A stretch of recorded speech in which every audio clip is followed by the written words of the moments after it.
everybody, I'm Bree the Plant Lady, and today I am going to show you the easiest way to grow your own rice at home. That's right, I said rice. Probably a plant that most people have never had any experience growing, but most people have eaten at least a few times in their lives. Now, I've been growing rice for a number of years here in my home garden in central North Carolina's Zone 7. I grow rice both in the ground and in containers. My advice for first-time rice growers is to invest in a couple of larger pots, say 7-gallon or larger, that don't have holes in them.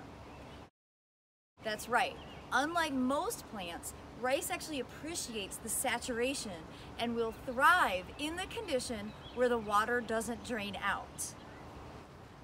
In addition to liking saturation, rice needs to grow in full sun during the hottest part of your summer growing season.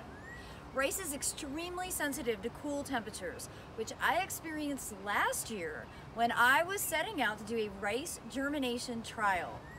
I sowed rice seed twice a month, starting in April, and the discovery was quite interesting. The rice that I planted in June far surpassed the yield of any of the rice that I planted earlier in the year.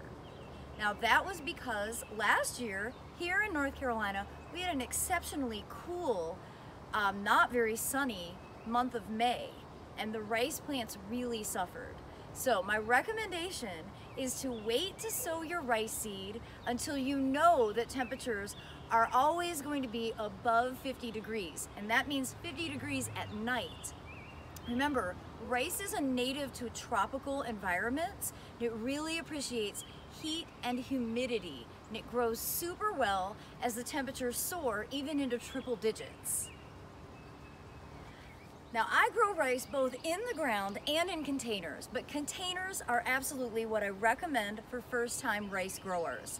And frankly, it's an elegant, really sophisticated plant, and it does so well in containers that I actually prefer it to my in-ground plots. The process is super easy. Get a larger pot that doesn't have drainage holes. This is critical. Rice doesn't like to dry out in the heat of the summer. So use these plastic pots that you don't have holes in, fill them up with compost, and then it'll be time for you to scatter your raw rice seed. No, that's not the rice that you buy from the grocery store that's ready for you to cook. You're actually going to have to source your rice seed from online suppliers such as HancockSeed.com or Baker Creek Heirloom Seed. As you can see here, I collect my own seed season by season. This is a variety called Black Madres that I usually buy from ParkSeed.com. However, this year they seem to be sold out, so I'm glad I have some seed to grow out again. This is why seed saving is so important.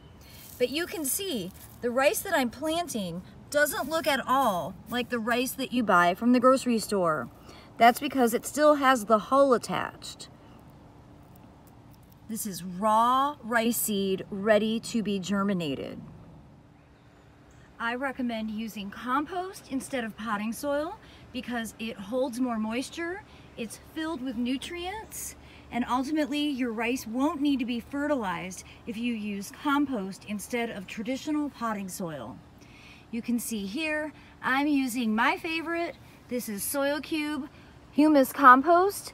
You can order from soilcube.com if you live in North Carolina, South Carolina, or Georgia. Otherwise, check with local suppliers to see what kind of compost is available in your area. So the seeding process is super easy. You take that raw rice seed that you've purchased and you simply scatter it on the top. You want to scatter it pretty evenly so that it will grow out in one massive, essentially clump. These are going to look just like ornamental grasses that grow all summer long in these self-contained bog pots. The next step is simply to top dress that seed with another couple of scoops of the same compost.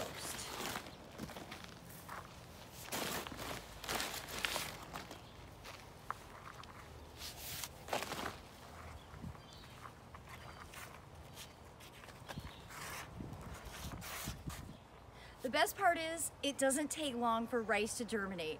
In fact, germination usually occurs in under a week. Now I did this pot of Rex rice, which I purchased from HancockSeed.com about 12 days ago in a demonstration for a YouTube video that's on the Soil3 channel. I'll include the link in the description. I did this pot of rice as a demonstration for another YouTube video for the JCRA Arboretum 1 week ago today. I'll include that link in the description as well.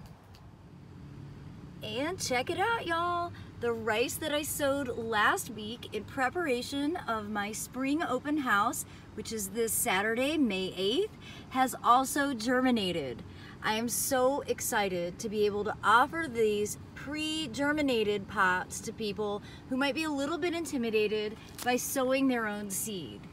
Now this is a great side-by-side example. You can see the Rex rice is much greener and it has a slightly thinner blade in contrast to the Black Madres, which you can already see developing that burgundy tip to its leaf blades.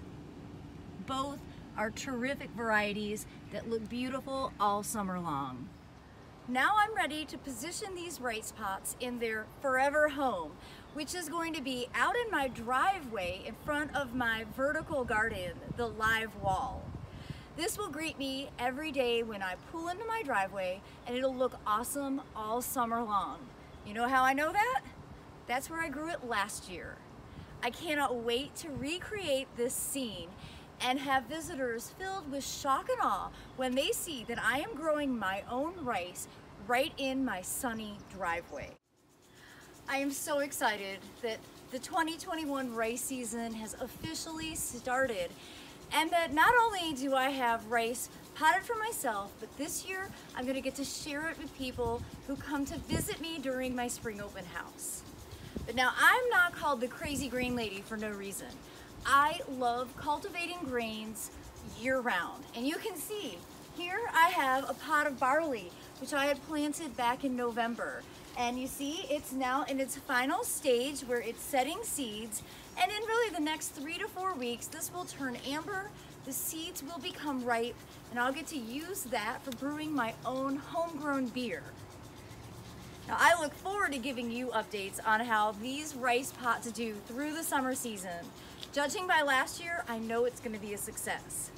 But let's review all of the things that we covered in this video so that you will be a successful rice grower just like me.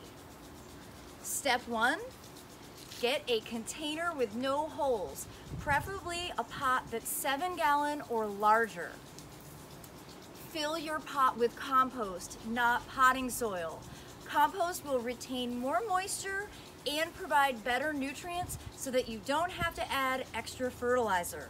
In fact, I only fertilize my rice plants once a month using fish emulsion. The next step, purchase your rice seed. You can't grow rice that you buy from the grocery store. It doesn't germinate. I've tried. You're going to have to find a seed source available, primarily HancockSeed.com or Baker Creek Heirloom Seed are where I have purchased rice in the past.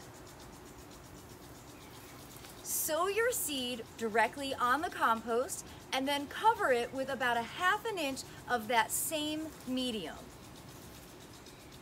Your rice should germinate in about a week.